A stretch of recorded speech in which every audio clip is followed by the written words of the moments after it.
The views and opinions expressed on this program do not reflect the company, owners, management, staff, clients, or partners.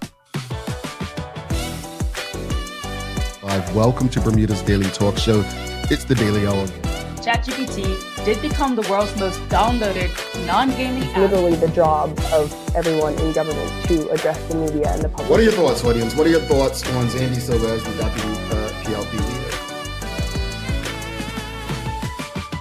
A community that can't feed itself is a community that... What you may not know, though, is that Bermuda, we have a connection with Epstein, too. Things that people are doing right, the youth are doing right, that is not being advertised enough.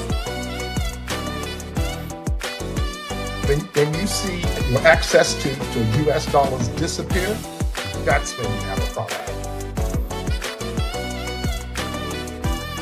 You've got a town in the UK with a similar sized population. This place absolutely outshines it.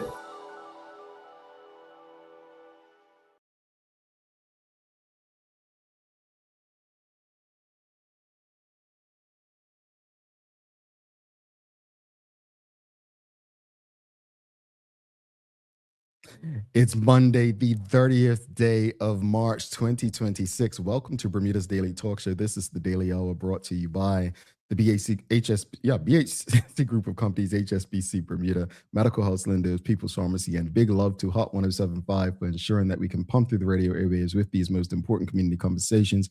I'm Jamal Hartman, and we'll have a news break from Sloan Johnson in a bit. How's everyone feeling? How was your weekend? How did everyone fare this past weekend? How did you make out? What's popping? What's going on? Everyone made out okay. It was a lot going on this weekend. Well, depending on where you live. I really wanted to go to the New Edition concert myself. It was in Atlanta last night. But then a lot of people from Atlanta actually went to different places, like drove up to North Carolina or Alabama to go see them because tickets were actually less expensive there. But how's everyone feeling today? What'd you get into this weekend? I had a full weekend. Went to the range. I went, is it still called bar hopping if you don't drink? I had mocktails. Is it still called bar hopping? I did some mocktail hopping. I'm gonna say mocktail hopping. I had my godparents, they had 45th anniversary last night. So we went to dinner, celebrate 45 years of marriage. My word. Yeah. Props to them. Props to them. 45 years of marriage. Yeah. We've got Mark Arthur says, good morning, fam. Greetings to you, cousin Mark. How was your weekend? He says, I'm a little chilly today. Okay. Bermuda's got a little wind on there, little chills. I'm sure Sloan will let us know a bit more in a bit. Well, folks, I'm excited about today. Greetings, everyone, and thanks for making us part of your daily routine. A good one today as we welcome award-winning barber and popular DJ from Bermuda's very own Playboy, the Outlaw Movement, Kervin Spence. Really looking forward to this conversation. We're going to be discussing his journey beyond Bermuda and the song culture that was. So looking forward to it, honestly, really, really looking forward to it. The daily play is Bermuda trivia today. So I think all of us, every last Bermudian, should know this answer. It's a no-brainer. So I hope you hang on to the end of the show and get this question right.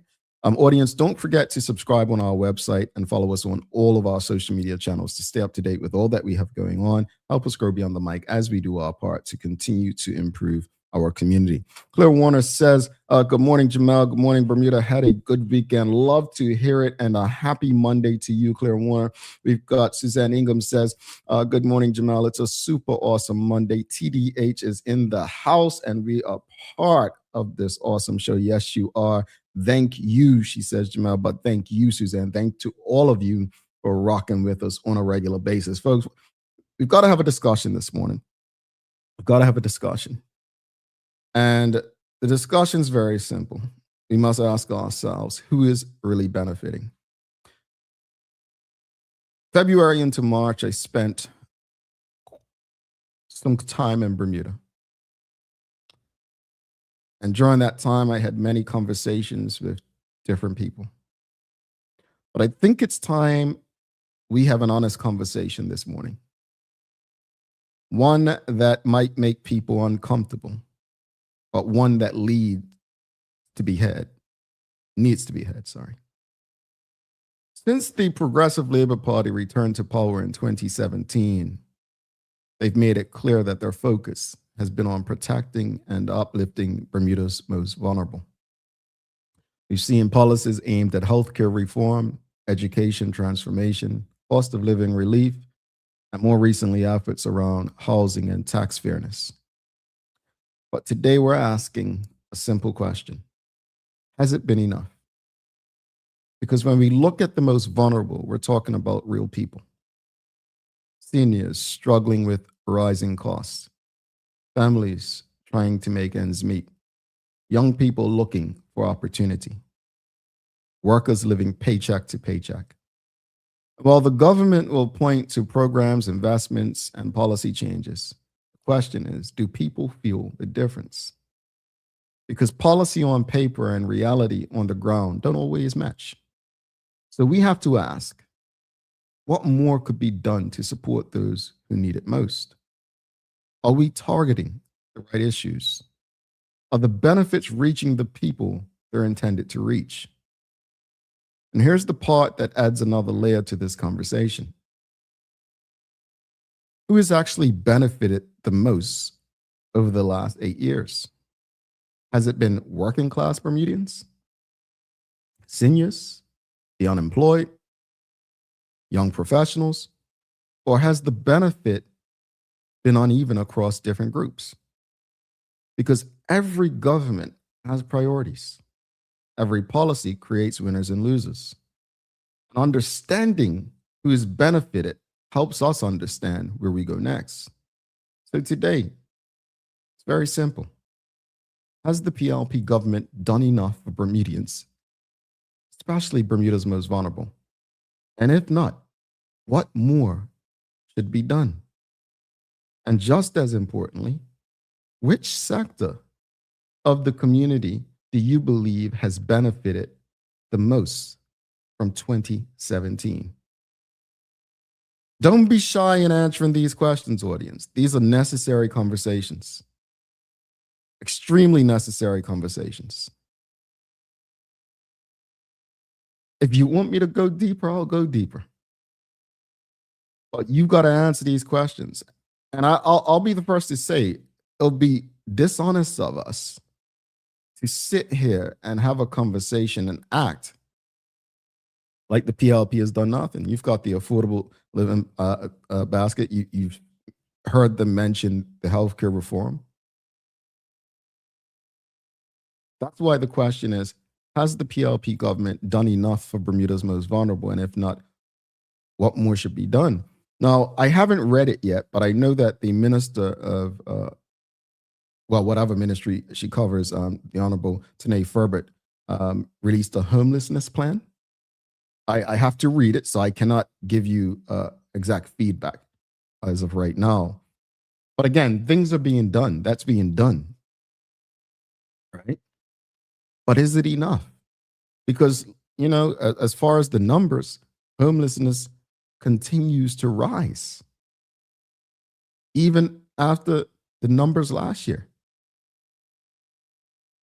where it was about 1,100. It's continuing to rise. Has the PLP government done enough? But I think I love this question right here because people are so afraid to say this out loud. Which sector of the community do you believe has benefited the most since 2017? A lot of people don't want to say it out loud. But I'll say this much, it's not the base of the Bermuda Progressive Labour Party. I think we're all honest about that. But what are your thoughts, audience? Has the PLP done enough?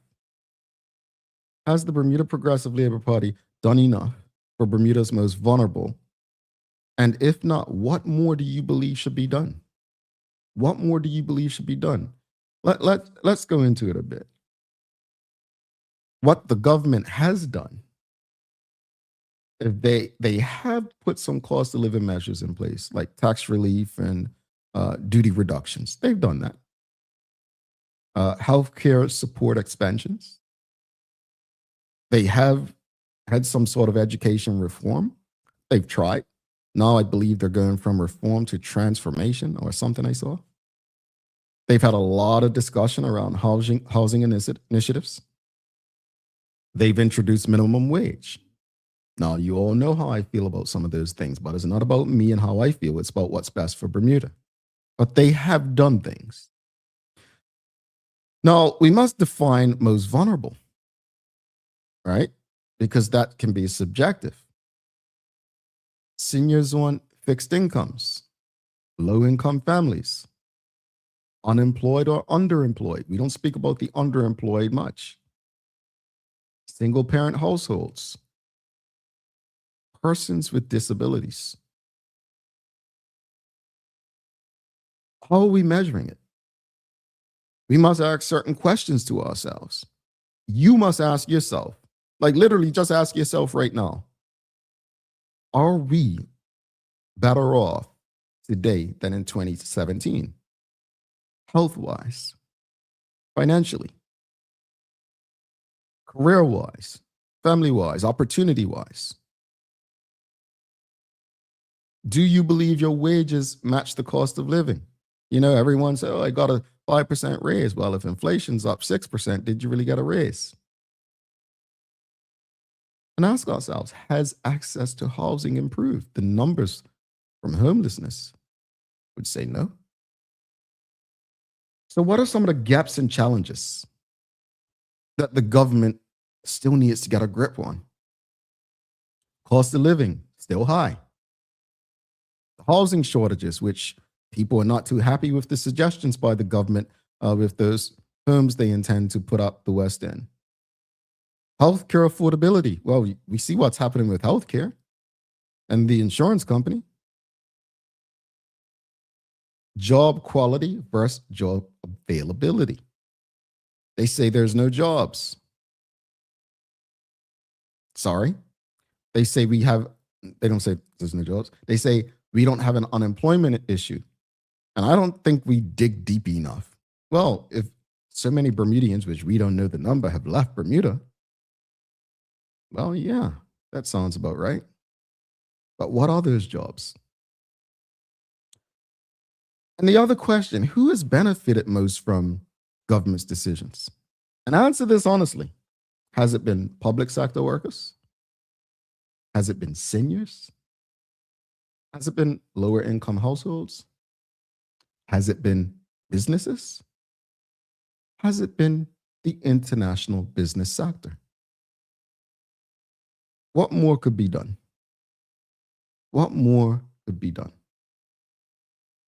Maybe targeted subsidies, expanded housing programs, wage growth strategies, maybe better access to healthcare. What are your thoughts, audience? Let us know. Has the PLP government done enough for Bermuda's most vulnerable? And if not, what more do you believe should be done? And answer this question. Which sector of the community do you believe has benefited the most since 2017? Which sector of the community do you believe has benefited the most? Yeah, since 2017. Well, we've got Judith. Well, she says, a lot has been done for the vulnerable, but the challenge is those who are not in that category are also vulnerable, but earn too much to be considered vulnerable, but are now in positions where they cannot afford to live here. The government has to put policies in place to grow the economy because that would be helpful to it would help everyone. That's why I said, I kind of wanted to break down vulnerable because, it could be subjective to people, right? We had to define vulnerable, like who's most vulnerable, who defines that? And I mentioned quite a few areas. Is it seniors on fixed incomes? Is it low income families? Is it unemployed or underemployed? Is it single parent households? Is it persons with disabilities? Well, let's use a single parent household. A single parent household that is making $120,000 a year, with 2 children to feed is very different from a 2-parent household that's making $120,000 with 1 child to feed. Or is it a difference?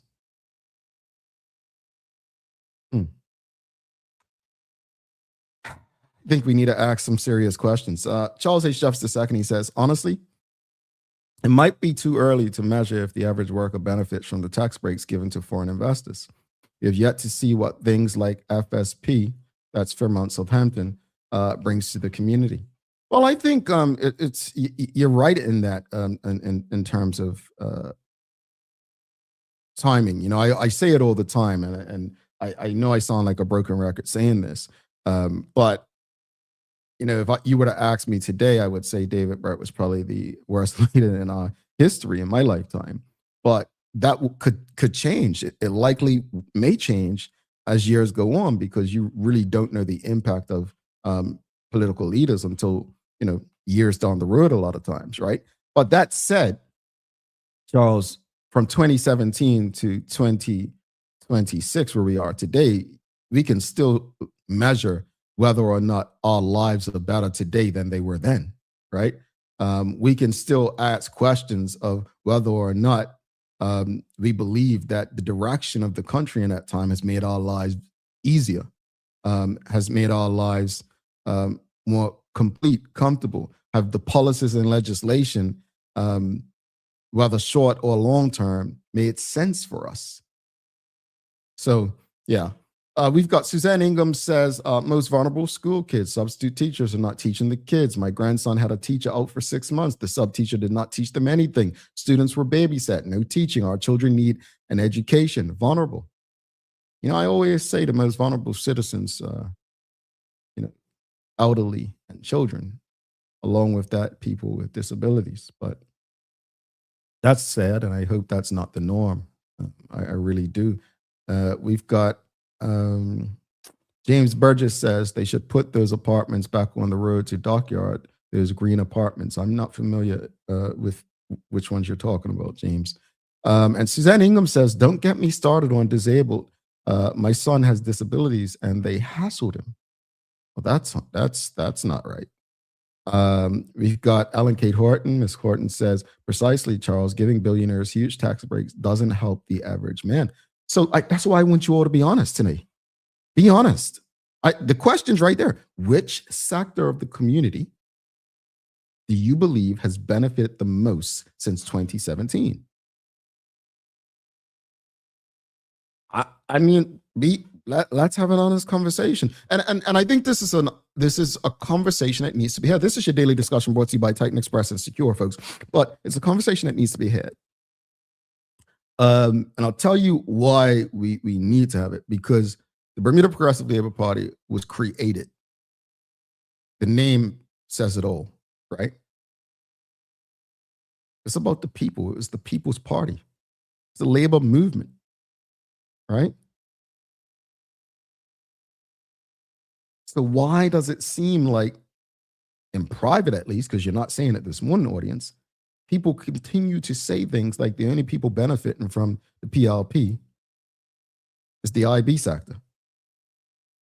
Why do people keep saying billionaires and millionaires are the ones getting the big tax breaks, helping them? That shouldn't be the case under a Labor Party that's governing, right? But what do I know? What do I know? All right, folks. What else? What else you got? This is your daily discussion brought to you by Titan Express and Secure. Has the PLP government done enough for Bermuda's most vulnerable? And if not, what more do you believe should be done? Also, which sector of the community do you believe has benefited the most since 2017? Which sector of the community do you believe has benefited the most since 2017? Let us know. Which sector of the community do you believe has benefited most since 2017? You're not going to offend me by saying anything, folks, but let's go. I'll go through one more comment the audience, and because we've got a really exciting conversation coming up with Kervin Spence. Hopefully you all share this link with your friends, family, your colleagues. This conversation this morning is one I'm really looking forward to. Just a regular brother who's done some great things beyond Bermuda. And I love conversations like what we're about to have, because I tell people all the time, we are products of our environment, but we don't have to be. And I encourage people, regardless of where you're from, to grow beyond your environment. And I think Kervin's story is exactly that. So I'm really looking forward to the conversation with him. But this was your daily discussion brought to you by Titan Express and Secure. Charles says, so to answer your question, I think foreign investors have benefited the most with the hope that it will trickle down to the average man. We all hope that it does, but there are no guarantees. I'm not a journalist, but I just remember leading up to the 2017 election, the language that David Burke kept using. And I don't know if you all remember this. He kept speaking about ripple economics, ripple economics, ripple economics. I haven't heard that term since. And if I were a journalist, I would ask him, how is it? How's the ripple going? We're almost 10 years later. How's the ripple going? Trickle down, oh my. All right, folks, let's show some love to Titan Express and Secure. Then we'll get to the news break with Sloan Johnson. Also, we got Bermudian icons brought to you by ZipX.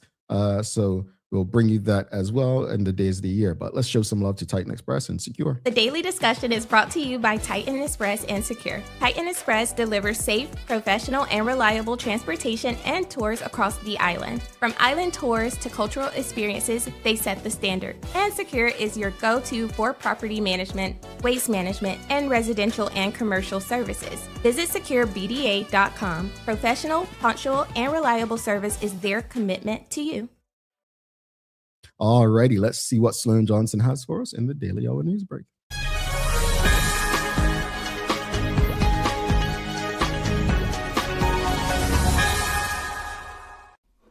Good morning, Bermuda. I'm Sloan Johnson, and this is your Daily Hour News Break brought to you by Peoples.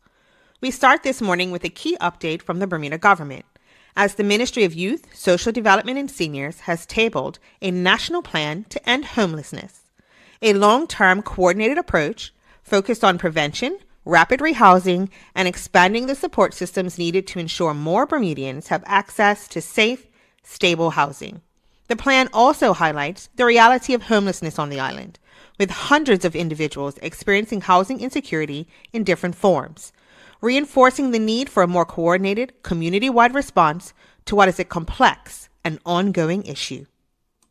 And staying on the topic of building for the future, if you've been thinking about leveling up, whether that's upskilling or reskilling, a new public service scholarship program has just been launched, offering up to $30,000 per year, along with paid internships and guaranteed employment within the public service once you've completed your studies. If you're interested in applying or want more information, you can head over to the Bermuda Scholarships portal, where you can browse available opportunities and submit your application online. You can also visit the government's website for full details on the public service scholarship, including eligibility and deadlines. Applications are open until the end of April. Over the weekend, the Women's Resource Center hosted its second annual Her Story Festival in St. George's, and from all accounts, I was there. It was a vibe. The space was filled with live performances, storytelling, and meaningful conversations, including the She Made History dialogue series, which highlighted the voices and experiences of Bermudian women and created a space for real connection. What a fantastic way to end Women's History Month.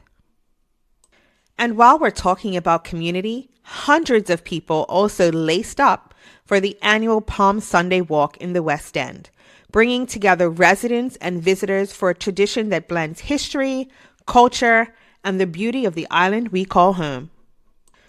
On a more serious note, the Bermuda Police Service is warning about scam messages circulating through WhatsApp and Zoom, where people are being sent links that look like meeting invites or urgent messages. Once you click the link, It can give scammers access to your account or trick you into entering personal information like passwords or banking details. In some cases, these messages are even coming from people you may know because their accounts have already been compromised. So the reminder this morning, if you get a random link, even from a contact, pause and verify. Don't click it right away. Don't enter any personal information. And if in doubt, reach out to the person directly to confirm. Now taking a look at today's weather, we're starting off a bit breezy with some low clouds this morning, but things should clear up slightly as the day goes on. We're expecting a high of around 18 degrees Celsius or 65 degrees Fahrenheit, so overall pretty mild, just a little overcast. Now, Daily Hour family, as we ease into this short work week heading towards the Good Friday and Easter Sunday holiday, take it easy, pace yourself, not too many fish cakes now, but enjoy it. This is your Daily Hour News Break brought to you by Peoples. I'm Sloan Johnson. Now back to the studio. All right, thanks for that, Sloan. Yeah, it is fish cake and hot cross bun week, isn't it? Yeah. Wonder if I could find a hot cross bun or something. I hope you all eat raisins in your hot cross buns, because as our good brother Charles H. Jefferson II would say, no raisins is just a dinner roll, you know? Anyway, we'll talk about that later this week to find out who the strange ones are. All right, so look, we've got days of the year for you. Days of the year today, we're going to go with National Take a Walk in the Park Day. Folks, I'm 3 weeks strong. Saturday mornings. Catch your boy on the Beltline in Atlanta. Yep, I was jogging this past Saturday. I got to 2 miles and some elderly fella came jogging past me. Old elderly fella. And I said, all right, that's my cue. I'm walking the rest. I walked the rest 2.5 miles. I was shamed.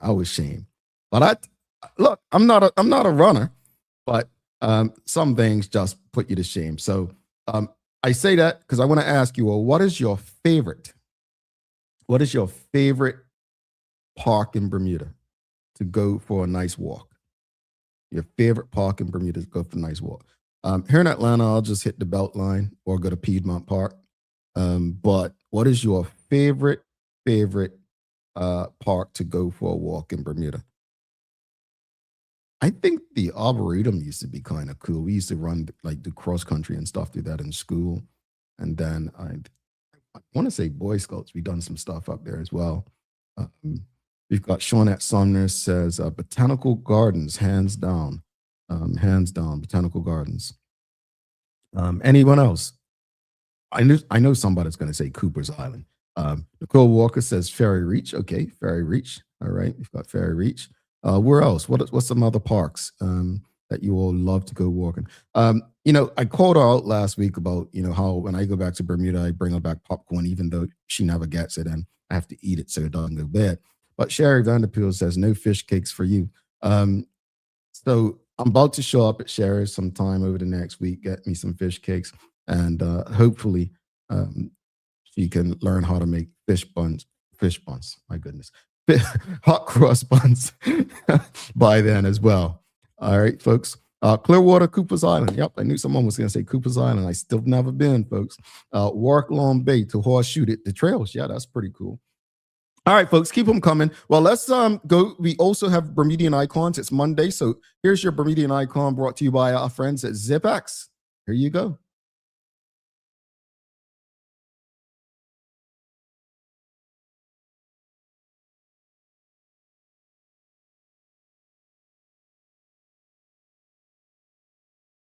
When it comes to public intellectuals in Bermuda, Craig Simmons sits in a very specific lane. He's an academic by training, an economist who spent his professional life at Bermuda College helping Bermudian students understand how money works and what it does. But his real impact has been in how he translates complex ideas into everyday conversation. Through radio, writing, and public commentary, Simmons has made topics like income inequality, labor markets, and economic mobility accessible to people who wouldn't normally engage with that kind of analysis. And that really matters, because in a place like Bermuda, where economic pressure is felt daily for real, the ability to clearly explain why things are happening has significant value. He's also challenged national policy and community conclusions, often pushing conversations into uncomfortable territory around race, class, and opportunity.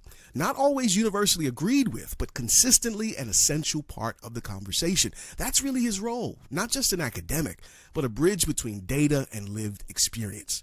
In Bermuda, understanding the system is half the battle, and Craig Simmons has helped make that understanding more widely accessible.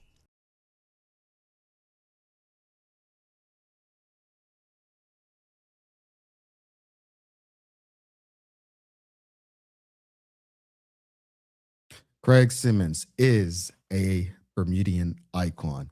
Love Mr. Simmons. Mr. Simmons, it reminds me of Larry Birchall and Sir John when they used to tell us things what we didn't know that we needed to know. Craig Simmons is a national treasure, and I am grateful that he continues to make time for this audience and the greater Bermuda public throughout the mediums in Bermuda to make sure that we are in tune or at least have access to information to help us understand the economic state of Bermuda. Folks, we're going to take a quick break. We have very special guests coming up. Kervin Spence. This is a true Thriving Beyond Bermuda story. You do not want to miss this. In the meantime, while we're taking this break, please give us a thumbs up, a love, a like. Make sure you share the conversation with your friends, your family, your colleagues, and get your questions ready. Get your comments ready. And show your congratulations to this brother who is thriving beyond Bermuda. Stick with us.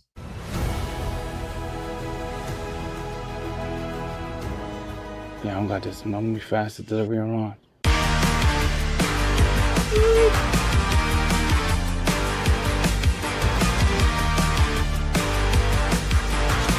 Oh, really? Don't pay me enough for that, Oh, no, sugar! Okay, who's the faster? Who's the faster than me? Talk to me. No more stress, just sit back. Life moves fast, and so can the unexpected. When you insure your home, you need to know that your insurance company has your back. At Friesenbrook, let one of our friendly and professional agents give you that peace of mind. Because when you are covered, you are confident. Call us at 296-3600 or visit friesenbrook.bm to learn more. Bermuda, there's nothing like a home-cooked meal, especially when you can feed the whole family without stretching your wallet. With the affordable Bermuda basket, you'll find savings on everyday staples like rice, chicken, corn, and more. Everything you need to make a good meal for less. Shop the Bermuda basket at Lindo's, Marketplace, the Garden Market, and the English Market. Visit costofliving.gov.bm to see the full list of goods and start planning your meals. This is a message from the Ministry of Home Affairs. Dreaming of expanding your business? With BDC's Loan Guarantee Program, we support your ambitions. Get up to 75% guarantee on bank or credit union loans up to $300,000. Just your vision and our support. Apply today and unlock new business opportunities. BDC, Bermuda business starts here.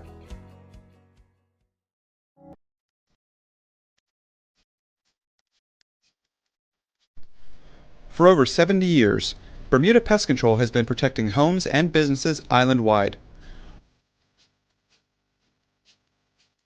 We offer a full suite of services, including rodent control, termite fumigation, and general insect control and maintenance. Our team of experts will quickly and efficiently eliminate any pest problem you may have. With Bermuda Pest Control, you can enjoy a pest-free home in no time. We're committed to providing fast, reliable, and solution-driven services for our customers. It's what we've been doing since 1952. Call Bermuda Pest Control today and say goodbye to pests for good.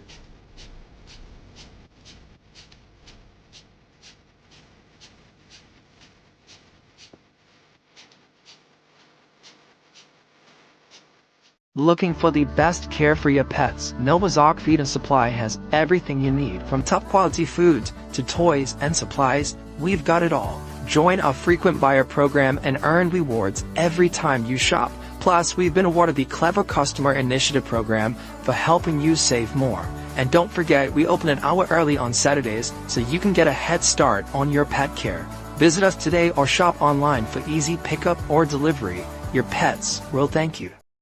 The Office of Consumer Affairs protects residents by promoting fairness, safety, and transparency in the marketplace across the island. We investigate complaints, manage recalls, educate the public, and enforce consumer protection laws to ensure fair treatment for all. Our team supports consumers by resolving disputes, providing guidance, and helping residents understand their rights and responsibilities. We work with businesses to encourage compliance, ethical practices, and trust, helping create a stable and competitive economy. Through education, enforcement, and outreach, Consumer Affairs helps keep Bermuda's marketplace safe, informed, and accountable.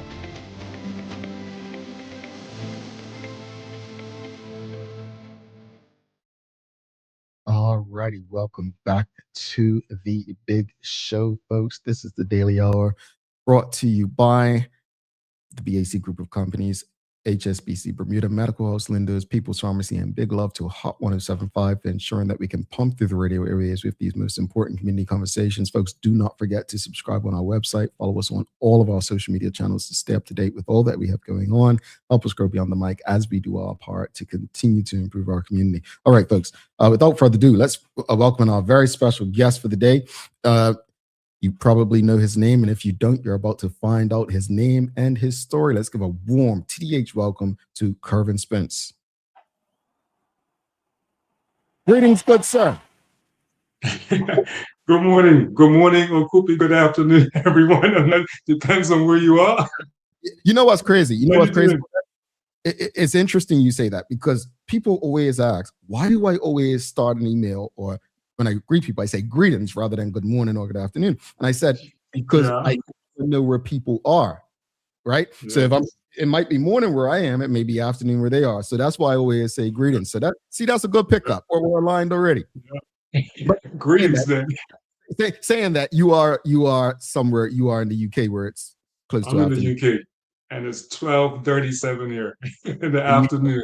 There you go. Well, before we jump into anything, although you're based in the UK, I was asking the audience, it's National Take a Walk in the Park Day. Is there a park in Bermuda that you used to like taking a walk in? I liked Astor Park. It's small, but I lived in the work area for some time, and I was listening, and that's the first park that came to my mind when you said that question, was Astor Park. Yeah, that's the park that came to my mind. Yeah, and that's a park I used to attend. Like, hurricane was coming, I go up there and look at the waves crashing. So very familiar with Astor Park. Before we jump into the entire conversation, just give people, for those who may not know who Kurvin Spence is, just give them a bit about your background and who you are, what it is that you've done. Okay, first of all, I want to thank you for letting me be on this show. It's an honor to be here. And it's good to be talking to Bermudians and others around the world. I sent a link out to some poor I have in the UK, but it's good to be talking to my fellow Bermudians. My background, of course, is barbering. I've been a barber since I was 10 years old. Very young, my dad, Gene Spence, taught me. Of course, you got my Uncle Ricky Spence, and that was just my life, barbering. And then, of course, I got into DJing. I was a dancer at some time too, and got into DJing. Of course, you know about Playboy Outlaw Movement. Then from there, moved to the utility sector at Belco, doing smart meters. Then, of course, I moved to the UK. I started off doing the smart meters and working for utility, and then, not by purpose, but I ended up getting back into barbering and been thriving ever since. Thriving, won many awards, and so on and so on. Yeah. It's incredible, because your journey is one that I find very inspirational, and I'll get into that a bit later as to why. But you've built a strong reputation in the UK as a top barber. What was that journey like, going from Bermuda to having to establish yourself in such a competitive space in a new country and new cities? That was like, I came here not to cut here, maybe just a little part-time, and I was working in utility, like I said. fitting smart meters. It was on a contract, so the contract finished. So I'm like, okay, I know what to cut here. What should I do? I'm going to go start cutting here. And I got into the business. It was hard at the beginning because the people in the UK don't know who Kervin Spence is as a barber. They don't know about Spence Hair Designs.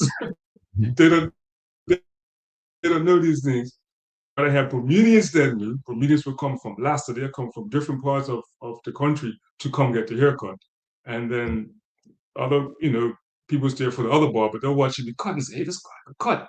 I want to try you one day. So it grew from there. But at the beginning, it was hard. It was very hard. And I knew it was going to be because no one's not really familiar with me here. But once that happened, I grew and grew and grew. I came in 2016. By 2017, I was called to do a barber competition in London. I won trophies there. They called me back in 2019. I won more trophies there, so they started to grow and grow and grow. And now it's grown as much towards last year I was awarded the best barber in Nottinghamshire. Yeah. Yeah. Audience, if you have any questions or comments, you can send them through. Let's speak about this part. What are some of the most challenging things you faced in setting up and growing a barbershop in a new country, and how did you overcome them? Really, it's sitting there in the barbershop waiting for someone to come into your chair. Because like I said, as a new barber, no one knows you. The only people that knew me was from Bermuda. So I sat there many days not cutting hair. But I knew that from when I was young, from when I was 10 years old cutting. People, they don't know you or they don't trust you. That's the thing, you get with a barber, you trust him. Sometimes people stay with barbers forever. So it's that trust factor. So no one really knew me. But I sat there, I may get one customer, and then I get two customers. I may sit there a full day sometimes and get one customer. He'll come back. You treat him really well. You give him a good haircut. And just our personality, our character, it brings people in too. So all that part, you sit there and you just wait and you build and you build and you build. It's a lot of patience involved. It's a lot, but it can be done. It's not something, it's not a microwavable situation. It takes time and patience and perseverance and just being professional. Being there when you say you're going to be there at 10, you say you're making 10 o'clock, you be there at 10, even if there's no one there, but you're there. Just in case that person shows up, you're there for them. So at the beginning, it is hard, but you just got to stick to it. Because I sat there many days watching the bus go by, watching cars go by, until eventually it built up and built up and built up. That's the yeah. I want to go back to the awards because I don't think people should take it lightly. You've won numerous awards for your work. Describe how it makes you feel to be recognized by the public for what you do for a living. It's like it's sort of unbelievable because UK is a huge place. And you get recognized for what you do. Like I feel like a speck here, like a little speck is millions and millions of people in the UK.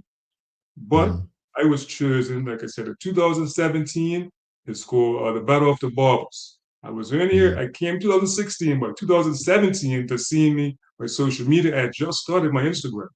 They had seen me. And I'm like me? And when I got to the event, it's few thousand people there, you're on the stage, and it's 800 people watching you on a time limit, and you got to cut here, and at the end of they're calling me saying, "Top Cuts, you've won an award for this night, a trophy, if you can see them back there." And then 2 years later, they call you back again, but it's just next level. And then, but to top it off was last year, first of all, when I was nominated, someone nominated me to be the best barber in Nottinghamshire. And just in Nottinghamshire, it's millions of people.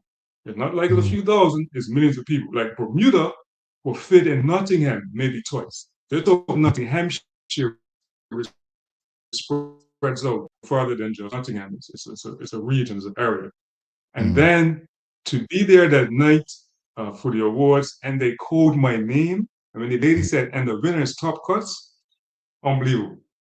It's sort of overwhelming because hard to say this, but us as Bermudians, like worldwide, we don't hardly win anything. Mm. We make it to places. We get there. We might get a bronze, or we might get a silver. You know, I mean, we come second, third, or we place well. But to win something is next level. To Yeah. actually win it, that's why it still blows my mind today to be in the UK and for that night for them to say the winner is Top Cuts. Mm. Unbelievable. It still blows my mind that that actually happened. Yeah. I love to see it. I do. I love to see it. You know, as I said earlier, you know, we're all products of our environment, but we don't have to be. But when you see Bermudians celebrate it beyond Bermuda, and this is not to discredit people in Bermuda who get awards locally. This is not that. But the point that we're making is when you are able to be recognized outside Bermuda in spaces where millions of people, I think it needs to be celebrated, and it should inspire so many to believe that there's a world out there that, you know, I mean, I'll use the internet. If you get laid off from a job in Bermuda and you have a skill set, there's nothing stopping you from going on the internet and finding a way or going to a new jurisdiction. And I think that's why and I'm gonna put him on the spot, folks. That's why I reached out to him a long time ago, because I just loved his story. And I want to go back because you mentioned, you know, the Spence family, Ricky. I lived on the other side of that time, but I used to see Uncle Ricky. But speak to us real quickly before we transition about the family foundation. Pardon? The family foundation of what you've done. Okay. Like, speak to us about that part. Spence, her design. Like I said, I went to Uncle Ricky. That was my barber growing up. But speak to the importance of having that foundation from the family. Yeah, well, like I said, my dad, he had his barbershop and beauty salon. It was Shabaya's barbershop. We're going way back now, way back to Shabaya's barbershop. That's where he taught me. He taught my Uncle Ricky. He taught. It's generations of barbers that he taught in Bermuda. No, it's many barbers that he taught that have sons and stuff that's cut, maybe even grandsons that's cutting. So it's like he must have taught maybe 20 barbers across Bermuda, easily 20 barbers. I was one of them at 10 years old. By 13, I was in the Jet magazine. Jet magazine, at that time, I was the youngest barber in the world. That same Jet magazine, Michael Jackson was in that magazine. And I don't know if you remember Webster. So that's where it started. And then it grew from there. Then my brother was taught, Denier, my brother Kareem, and then my sisters, they learned how to do hairdressing. That's Gina, Sue, and then goes to my cousin Graciana, and it goes, a foundation was laid. And then, of course, in 2022, my dad passed, but we continued the business. He laid the foundation for us, no doubt about it. 22 years old, my sister's 23, my other brother's 19 and 16 and then 13 and 14. We ran a business from that age, and we was very successful, growing the shop, being there, and just running up a professional as we knew business. And of course, my Rick is there. He was growing, doing the thing of North Shore. We just grew. We just grew like barbering. I guess it's just a part of us. Yeah. It's a part of the business. I think my dad, he was taught by his stepdad, Lucas. Yeah, and that came right through to generations and generations. Now I've taught both of my sons. Yeah, from my son Najee, he knows how to cut hair. My son CK is in Bermuda now, or Skrilla cuts. His cutting here now. But just trying to just keep it going. And yeah, it's not easy, but it's not hard. You just have to stay focused. That's the thing there. Yeah. Before we transition, just going to share a few comments from the audience. I think this may be your son, Skrilla TV 61. Yes. Big up yourself. Skrilla cuts. Kate Thompson says, "Hey, so proud of you, big bro." We've got my sister. Congratulations, Kervin Spence. James Burgess says his family cut my hair in the 80s when you were on Engle Street. I'm trying to think of this. What's up, James? We've got well done and congratulations, Kervin. WI87, Fast Cat Brothers, Gina Spence Virgil, which I believe your aunt says, so very proud of you. That's my auntie, Aunt If you Gina. legacy, your father will be so very proud of you. And there's so many more. I mean, we've got Marlon Will says, so proud of you guys, my boy. And let's transition on that note because you were a part of Playboy, the outlaw movement during your DJing days. And I told him before I came on, I'll be honest, my mama didn't let me go out too much, but on the odd occasion she did. And it was two memories I have of Playboy. And audience, if you don't understand song culture, you will after this conversation. So Playboy, two things. It was one, my first memory of Playboy was Clay House. You guys had been in Jamaica Christmas and you had just returned and had been at Clay House. And I never understood it. And then this hyper guy on the mic, Kachi, right? He was, did you have a high top? Did you have? That's where I got my name from. I was high top and Kachi. See, I'm remembering now, right? And this was not my first time in Clay House, but I just remember the hyperness and just the vibes and the bounce. And you guys brought all this new music back from Jamaica with you. And I was like, I think I heard this for the first time, if I'm not mistaken. Man like high top, man tight, like Bob Marlin, and it was just this thing. And I said, yeah, that's the Bounty Killer, probably. And I said, these guys are not just DJs. This is like it was entertainment. It was something different, and it was memorable, right? Because in class when people would talk about it, I just didn't understand it. But speak to us about that time. What do you remember most about that era and the energy of the scene back in those days? It's so much. I don't really know where to start. But I'll just relate to what you spoke about. Me and Kachi have been to Jamaica that Christmas time.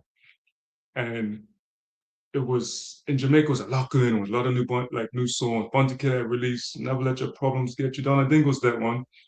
And actually, we was there and DJ Khaled was there. DJ Khaled, great now, the totally famous producer. He was a DJ there in Jamaica at the same time he was doing a Jamaica DJ at that time. So, this is serious. And then it's so much happened. I could go back to, playing that spinning wheel. But we wasn't even old enough to be in the club, but we was the DJs there. Yeah, I can go to Loyal Hill days. That's way back when we used to play Nuclear Weapon. And then I could go to playing with Soldier One and Rude Boy. And I don't want to leave anyone out. It's so many stars of it. When again, it was the song. I mean, back then I remember you still have Soldier One with Magic, and then today you have Genesis as well. Sound system and club culture have evolved, right? They've changed over time. How do you see the differences between the past and today's scene, both in Bermuda and outside of Bermuda? Okay, I know a bit about now, because I'm not out there like that, So I don't really know per se. I sort of keep up because you have social media that you could sort of keep up. But back then, I could definitely speak to what I could recall. It was more fun in a dance hall. It was fun. That was the main thing we came there to, go dance with each other, male and female dancing, check girls, fun girls, and have fun. And, and just go there for a good time, to make you feel good. You had a hard week working, or I don't know, you could have just had a hard week. You come there, you just want to let all that steam out and just have a good time. Of course, then it transferred into something different. Like, and it's not, I wouldn't say not just for theater, but it's worldwide. The dance hall became like a fighting ground, a war ground. And that's what changed it. And that part I don't like at all. I don't like it at all. It's a part of the reason why I end up leaving the business, because, not even in a financial standpoint, because at some point Playboy had like 3,000 people to one party. Could be on St. David's after cup match. You have something at St. David's or Snooker Park, 4,000 people. That's when all of Bermuda could come together with no fuss. We might have a little fight here and there. DJ turns off the music, says, "Hey, you need to stop fighting." Fight break down. That's it. But then it got to a point where it was just fight all night, disrespect the DJ, disrespect anyone. So that's like one of the changes that rings in my mind. And then on the music standpoint, of course, then it was vinyl. It was vinyl, it was different types of equipment, you had turntables, and now it's digital. You just bring your laptop. You went through the phase of CDs, and then it comes to digital, and you just play on digital platforms and social media. And back then, there was no social media. We didn't have Instagrams and YouTubes and TikToks and all that. We didn't have all of that, so everything was done manual. We couldn't promote ourselves online, so we had to go hand out flyers and get flyers out to people. And it's just all those differences. That's the different things that how it is now. You got out to mass. It's easier now, but of course, it's more competition out there. Well, it was a lot of competition then, but it wasn't seen. So in a way, the social media thing helps you, but then you're battling against more people worldwide. Yeah. But would you say, because again, for those who young people wouldn't understand, like Playboy were like local celebrities, and that's just how it felt at that time. Like, people felt, like you said, 3,000 people at a party. It was like a concert, like an artist performing. That's how you guys attract people. But I think what the difference is, and I don't know, I notice a difference now, is you guys never acted like you were celebrities. You stayed ingrained in the community. I remember times, after school, certain people go Dub City. Oh, I'm getting this new Playboy play at this. I'm gonna see if Dub City's got this. And some of the members of Playboy be outside talking to different young people outside school. That seems to have changed. Like, it's the only time you would see certain people is if they're playing at a party. Speak about how important it is to remain engaged with the culture and the people beyond just performing for them. Yeah, it's good to stay with the people. So it's like we're all a part of each other. Because like I could go and say I go to Bermuda tomorrow. I come there, I walk in the city. I have people hear me, "Hey, Kervin, hi, talk, same thing, Playboy, come and have a conversation with me." And I don't know this person personally. I didn't grow up with them in the same neighborhoods. They're not my blood family, but we can have a conversation about Playboy and different things. And like, it's like we're knowing each other all our life. Yeah, and that amazes me. That I don't, like I said, I don't really know everyone like personally, but we could have a conversation about so many times that there was at this party, there's at that party, or they done this. They could even tell you said this at this time, and how much I've influenced their lives in going into DJing or going into business. So that part there is just being with the people. So you're not separate. Yeah, you're not like an island. No, you're part of a group. We're in this together. Because at the end of the day, if you're in any type of business, you need the people. That's your clientele, that's your customers, that's your audience. We're working together. If you don't have them, it's nothing. So it's very good to stay in contact with people, keep a good character, your integrity is good, and you treat people decent. I mean, not every celebrity or some people feel that way. They feel that they are an island.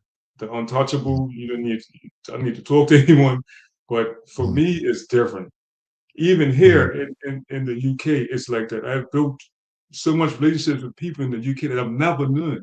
And we sit and have conversations, we talk about so much things. They talk about their personal life, I talk about mine. And yeah, it's really good that you just keep that communication and keep yourself in the community. It helps you thrive, and it even helps other people at the same time. It really does. Indeed. Let's go to the audience. Audience, I'll get through as many questions and comments as possible. Shawnette Sumner's asking, she says, congratulations on your award. You said you didn't go there for barbering. What did you go for, and would you return to Bermuda? I said I didn't. It wasn't a plan to be a barber in the UK. My son here's playing football. We said we could give him opportunity to play, and of course, that we're UK British citizens, so it's easy to come here and work. I always wanted to move away and work abroad and live in a bigger country. I've been like that since I was young, as a teenager. Once I started traveling, I'm like, you know what? I love Bermuda, but it's like I always felt I wanted to be in a bigger place. Like that's like I just always felt that with more opportunities and more things to do. Like I don't know why. Like I just felt that way. And it happened. It happened. I even my sister Gina, she has House of Isis. She moved to the UK and sorry, to the USA, and she struggled. And that helped me to say, you know what, I need to do this too. So I came to the UK, and like I said, I got into barbering because I came here doing fitting smart meters. That I worked at Boco doing that, fitting smart meters. I had taken a break from cutting hair because I sort of lost a passion for it. Yeah, I did, and then I came here fitting smart meters, and I was at this one company. The contract finished, I started cutting hair, and then it just grew and grew and grew. I got back into the utility for about 5 years, and I was cutting hair part time. And then once I saw that I was booked 3 weeks in advance part time, I'm like, you know what? I can go full time barber. So that's when I went full time about 4 years ago. And it's nothing like it. I love it. It's like a hobby. It's not like I'm working. Some people say, what you like to do in your spare time? I'm like, I'm not even sure. It's like I just want to cut her. Yeah, I just want to cut her. And of course, coming back to Bermuda, I will visit, but I'm not sure I could say I would really come back, move there permanently, because I'm exposed to this huge world. Yeah, I'm exposed to so much here that is, yeah, I I love it here. Yeah. Some people come, they go back to Bermuda, it's because everything's not for everyone. Yeah. That's what I noticed. It's not for everyone. Some people come back to Bermuda, they say, look, I can't wait to come back here. But for me, I'm settled here. It's like my home now. It's my home now.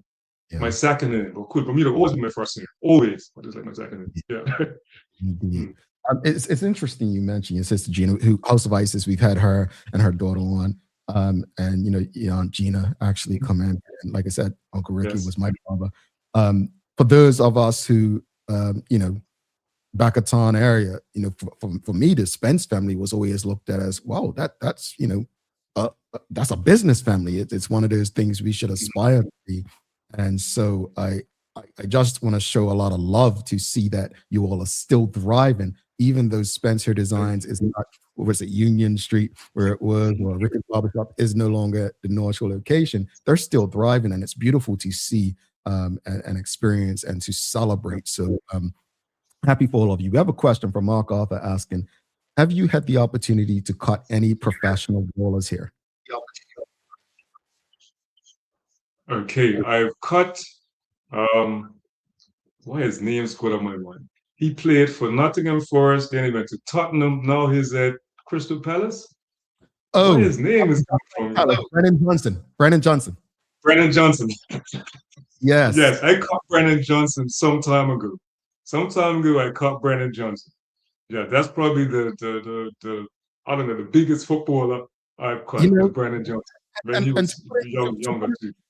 To put in context who Brennan Johnson is, folks, Brennan Johnson is the player who scored the winning goal against Manchester United in the Europa final last May. So this is not no small time person. This is a player who scored one of the most important goals in the history of football. So Brennan Johnson is, he's a really good footballer. He's from Nottingham, but of course he moved from Nottingham. But 2 seasons ago, I think, 2 or 3 seasons ago. Yeah. To Tottenham and then to Crystal Palace. Alan Young says, congratulations to you. And music and entertainment was A1, Youngles for life. Let's speak about this. Youngles. I'm going to put Youngles on the spot along with you right now. Because I remember, and Youngles, if you're still tuned in, I remember a couple people were trying to get Youngles come out of retirement, be on the radio. Youngles refused. And it's this thing when DJs are done, some of them just say, no, I'm done. what would it take? And that's not, like, are you still in touch with different members of Playboy? And what would it take for you all to get back together to do, like, a reunion show in Bermuda at some point? Okay, yes. Well, I'm definitely in contact with the guys from Playboy. They're my friends too, like family too. My brother still, Kareem, DJ Cheeky. He's still doing this thing too. So I'm always in contact with this guy. So DJ Cheeky, that's my brother, like my blood brother. Yeah, so I'm in contact with these guys all the time. They still got like a monster, Trev, who was Jardine Kochis in the UK in London. I was just with him last night actually. You got Marlon Williams, who he sent a little comment earlier that Bob Marlon. It's we all are in contact. We have a little group. We share different things we see on social media. Different artists coming up with different songs, and the dope place. And so Playboy is still alive. These guys are keeping it alive. But for myself, I'm like fully retired. It's been 25 years since I've touched anything. So I'm not completely out of the loop, but I'm out of the loop. I wouldn't know where to start. And once I retired, I've changed my life. Like my whole life has changed. I became a Christian 25 years ago. So for me to come back into it, it's kind of, I feel as a conflict because DJing is a lifestyle. It's not just DJing. If you as a DJ, it's a lifestyle, and a lot comes with that lifestyle. Yeah, I wasn't just a DJ. Like if you could, if I don't know, if I probably find it just to be a DJ, I don't know, I can't even say it. But DJing is a lifestyle. It's all these other parts and components, other than you see that person on the stage DJing or on the radio show DJing. It's all this other stuff happening in the background and around it. So I could not see myself doing it again. So I know some people ask, every time I get asked a question, you do a reunion, when you come back, I'll just do one more, all of that. I'm just not there. Like, I'm really not there. I'm sorry. I'm not there. You know what's crazy? Last night, when people saw the thumbnail of that you were going to be on the show, the amount of people that were reaching out and like, look, ask them, just the whole crew, just give us one more. And I was like, I don't know. The people I've spoken to who have left the stage a while ago, just their lives have changed. It's interesting. Like you said that, like they're in a different space. And I get that. I completely do get it. But for young Bermudians, right? Looking to take their talent overseas, whether in barbering, music, or any craft, what advice would you give to them about making it beyond Bermuda while staying grounded? I would say one thing you have to realize, you could be the most popular person in Bermuda, the best at what you do in Bermuda. You could be like at the top of your game. Everyone's looking up to you, but you get in another country, you're nobody. You're just nobody. But you have to be confident in what you do. Whatever talent you have, you have to be confident in that you're good at it. That's all you need right there, is that confidence that I'm good at this. These people here will recognize how good I am. And not in a boasty way or bragging way, but just know that what you do, because you was able to do it really well in Bermuda or whichever country you're in, and you're moving to a bigger space, you're just bringing what you have to a bigger space. And just realize that you're going out to more masses of people now, even though there's more competition. But like when I came in, I realized that the way I done things was different. Like I said, Bermudians were very unique we're very unique in how we communicate with people, our manners we use, good morning, good afternoon, all these little minor things are very good. Keep a good character, keep talking with people, communicating. They don't mind talking to us. Our accent, all of those things come. It seems minor, but it's major. It's major on how I transgressed into where top scenes. It starts off small, but then it grows. Yeah, people gravitate towards you, and it just takes time. You just gotta be patient. be patient and believe in yourself. Just really believe in yourself, and you will see it is a small dot, but it grows. It grows. Because, like, say now in my barbershop, when someone comes, they greet. Hey, how you doing? Good morning, good afternoon. Before, they come in the shop, sit down, and say nothing. But people appreciate that they're being greeted when they come in because it's something different. So just when you get in a bigger country, just be who you are, and you're just gonna observe. Observe what's going on and how things are done. I had to learn some different ways of cutting hair, certain terms, terminologies. You need to learn all those things, but you don't change yourself completely to the new culture yet. You just blend the cultures together. Bring your culture and what you do and add the things that's needed to thrive. And that's how it works. That's how I see it.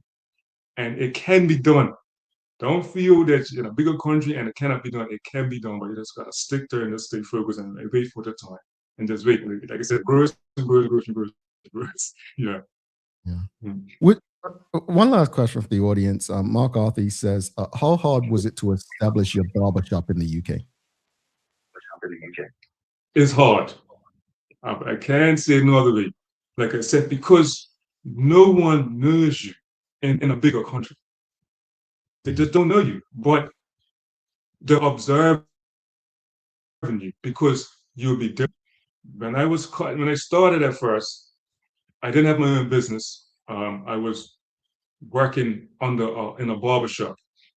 And then eventually I started my own business. Even though I was working on a barbershop, I had my own business within another barbershop. So even though my shop is not the traditional barbershop where it's 6-7 barbers in there and I'm one of the barbers cut. I have my own space here. My own, it's a suite basically. Upstairs of a salon. And I run my business from here. Salon downstairs and upstairs is me.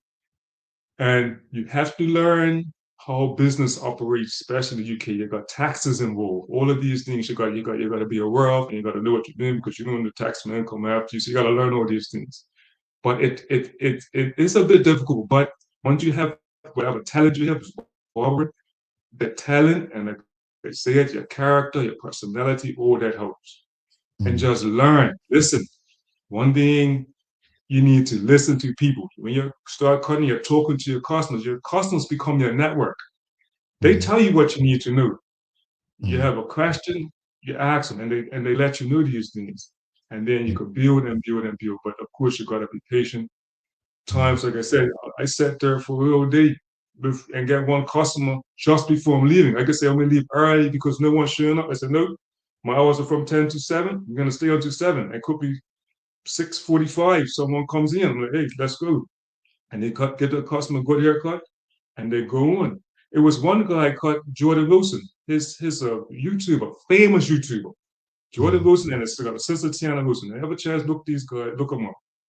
Jordan, I was here, just about to go to lunch. He was getting his braids done downstairs in the hair salon. He came up to use the bathroom. I said, hey, you ain't telling you want to get a haircut, take my card, I'll give you a haircut. I did not know who he was. He says, can you do it now? I'm on my lunch break. I'm like, jeez, okay, I done it. Didn't until he came back, he liked the haircut, he came back. I said, what do you do? He says, I'm a YouTuber. I'm like, YouTuber? Okay. When I looked him up, he's got like 1 million subscribers on YouTube. And he's got a sister channel, so she has 11 million. So things can be done, but they just got to stick it out. Stick it out and know your craft. And really, really use your own level of doing things as your level. Don't drop your level. Keep trying to get better. Yeah, find out the new tools you need, the new everything. You just want to stay abreast of what's going on. Yeah, and it can be done. Can be done. I'm going to tell you what you've inspired me to do today. For years, people have for some reason looked down on people who've left Bermuda, particularly to move to the UK. And there have been people who said, oh, people move to the system and this and that. What you've done today, created a new segment on this show called Thriving Beyond Bermuda, because there are stories like yours that need to be shared. You have dropped some gems today from importance of family and the role your father played, to the patience. You know, yes, I'm my own boss, but I'm not leaving because no one's here. If I close at 7, I'm closing at 7. These are this is stuff this is why I ask people to share these conversations. You spoke about DJing, right? Yongu says it here, you know, knowing when to leave the stage, and no disrespect to the great Muhammad Ali. But if there's one thing that many people agree with is he didn't know when to get off the stage. And look what happened to him eventually. You have really, you know, again, Kervin, put you on the spot. I remember reaching out a long time ago, getting my team to have you on. And I'm grateful that you've made time to have this conversation. I really do hope that the audience appreciates what you've been able to share with us, how you've been transparent with us. But also, how can people get in touch with you, whether they are based in the UK or maybe people flying through or spending some time there and they want to support your barbershop? What's the best way for people to get in touch with you? I'm on all social medias. I have Instagram, Top Cuts, Instagram, Top Cuts, TikTok. I'm on Facebook. I have a YouTube channel. It's all this. You could follow me there. Follow me. I answer messages.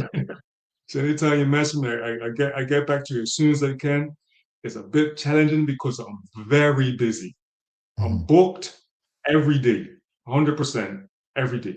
I may sometimes get a 90% for a week, 80%, but majority of the time, I'm booked completely ahead of time. I mean, sometimes 2 weeks in advance, I'm booked in advance.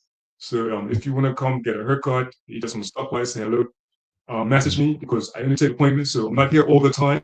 But you could get me on like all the social media, Top Cuts. Like I said, you could just reach out and I'll do my best to get back to you. And just remember that if, say, most people come into London, Nottingham is 3 hours away drive.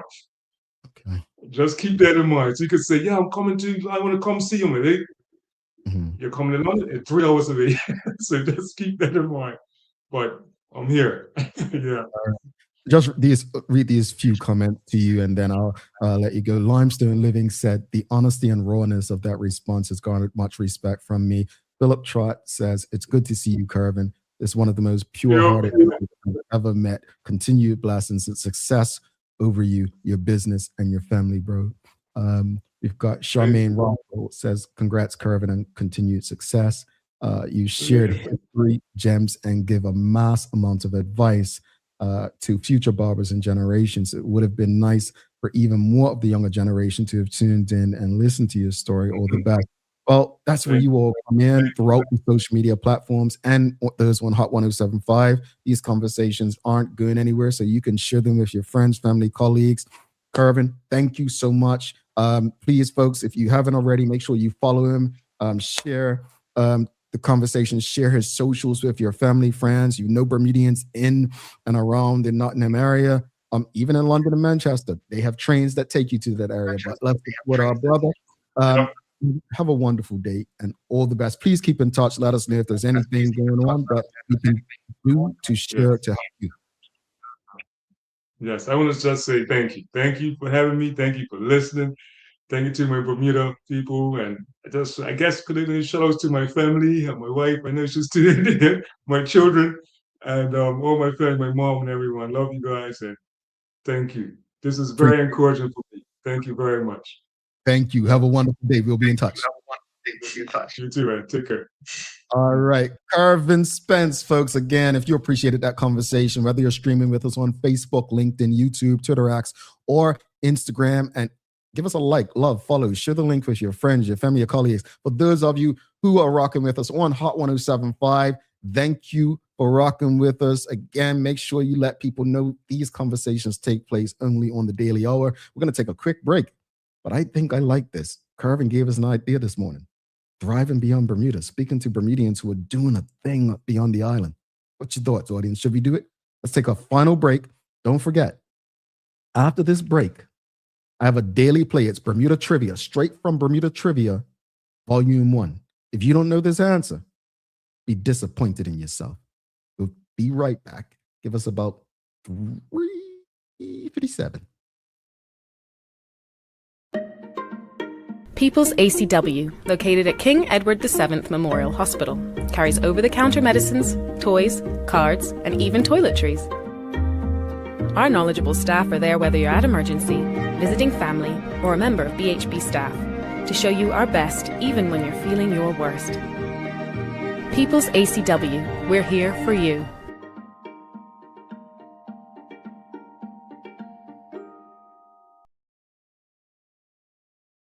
Take a look at our workbook for construction workers and tradesmen. Durable, stretchable in all the right places, and plenty of options for tools and accessories. Paired with our wide range of tough and comfortable footwear, you can't go wrong.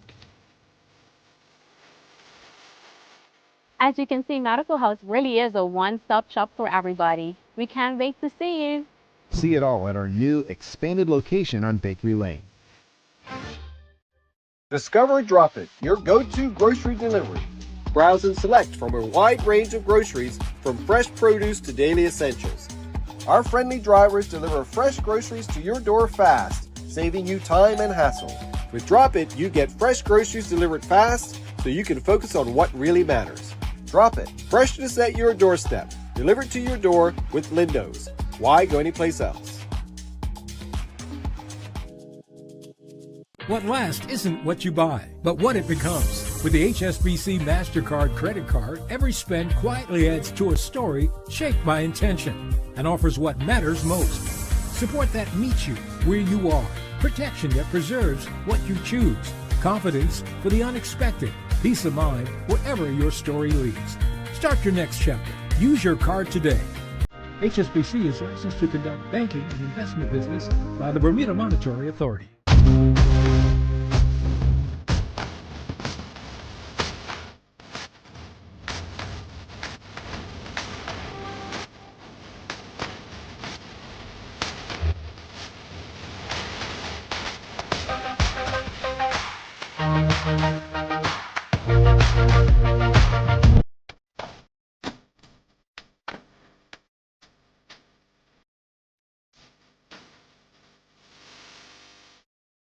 What if the age that really matters isn't the one on your ID? You probably know your chronological age, the number of candles on your last birthday cake. But there's another kind of age that may be even more important, your biological age. This reflects how old your body truly is at the cellular level. It is influenced by your genes, your environment, and the choices you make every day.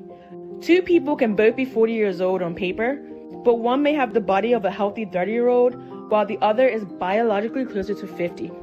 The difference? Lifestyle choices on nutrition, sleep, stress, exercise, and exposure to toxins. That means you have some control over your biological clock, and that's exactly what makes it so powerful. Because when it comes to aging, it's not just about living longer, it's about living better. Want to know your predicted biological age today? Download the free Genetics app and fill in the lifestyle questionnaire.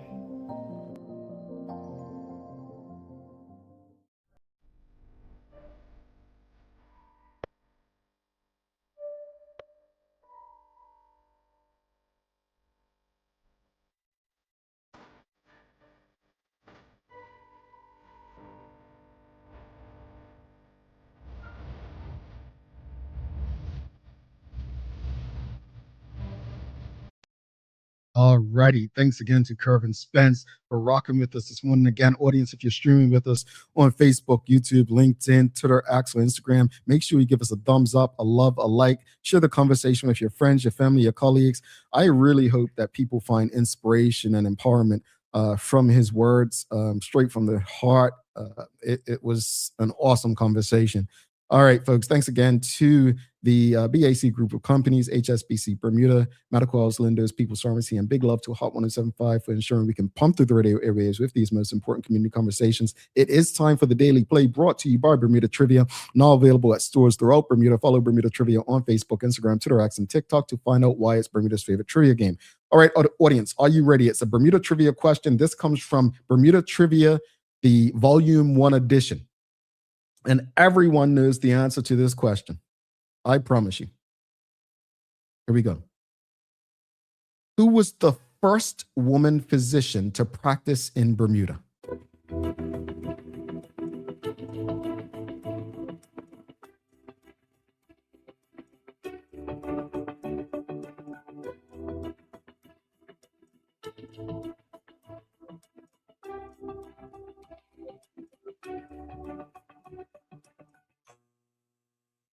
Wow. No one got it. But everyone knew the answer to this. No one knows who the first woman physician was to practice. Oh, there we go. Kathy Rogers. There you go. Kathy Rogers, Dr. Barber Ball. It was Dr. Barber Ball. I thought everyone knew that. Yeah, Suzanne, you got it. Yeah, Dr. Manuela, you got it. Yeah, it's Dr. Ball. Yeah, Bermuda Live, you got it. Nicole Walker, you got it. There we go. I knew you all knew what it was. I knew you knew what it was. Yeah, it's Dr. Barber Ball.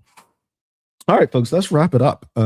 Let's wrap today's conversation up. As far as the discussion, I think it's important to recognize that the government has had conversations. They have tried to move certain things forward, but there's still a lot of things to do. There's still a lot of work to do. And I think some of the things that haven't been done, that, it leaves us to question who has truly benefited since 2017. And also, are you and your family better off since July 2017?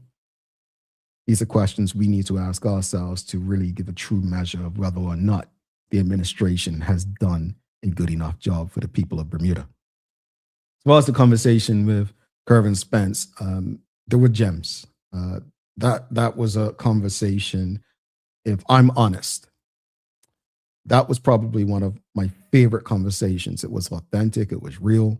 And I'm not saying others aren't, but the idea that he can be so honest and remind people, nobody knows you when you leave Bermuda. You're just another number. It's going to take more than your last name or your skill set. We've heard Connor Smith say this on this show. We've heard Dan Flora Duffy say it on this show. Patience, hard work, the right attitude towards whatever it is you're doing. I tell you, folks, there was a lot to take away from that conversation. There's this old thing in Bermuda, right? Where I remember tourists would go to a shop and it's 4:59 and the person said, "Oh, we're closed." Shop closes 5 o'clock. When Kervin said today, "Well, there's no one here," he could have left. He said, no, I knock off at 7. Somebody comes in at 6:45, I'm cutting them. That is a business mindset. That's an entrepreneur mindset, not an employee mindset. That's a respect your client and customer mindset. That's a respect for the industry mindset. That's a respect for your community mindset. And I truly hope that people digest some of the things that were said today and share them. I am grateful for that brother making time to engage on this platform. And I truly hope that Bermudians, wherever we are, at home and abroad, take heed. No matter your stature or status, keep in mind, all of us can do better than what we're doing, make better decisions than what we have, and give ourselves a better shot at life if we do some of the simplest things. And that's what that conversation came down to. Got to give you some daily inspiration. And you know what? I was going to read something from my book that, again, comes out in May, but I'm just going to use something that Kervin said. Yeah. I could have left, and there was no one there. but my knockoff time was 7 o'clock. Let that stay with all of you, whether you are going to work for an employer or trying to build your own. That is some critical advice. And he wasn't giving it as advice. He was telling you what he chose to do. Thank you to Kervin. Again, audience, if you haven't already, give us a like, love, follow, share the link with your friends, family, and colleagues. Do not forget to subscribe on our website, thedailyhour.com. Follow us on all of our social media channels to stay up to date with all that we have going on. Help us grow beyond the mic as we do our part to continue to improve our community. Thanks again to our partners, the BAC Group of Companies, HSBC Bermuda, Medical House Lindos, People's Pharmacy, and big love to Hot 1075 for ensuring that we can pump through the radio airwaves with these most important community conversations. As always, we appreciate you, we love you, and we thank you for making us part of your daily routine. If all goes well, we'll be back to do this again with you tomorrow. I'm Jamal Hartman. Please do make it a safe and a great day. We are is out. Peace.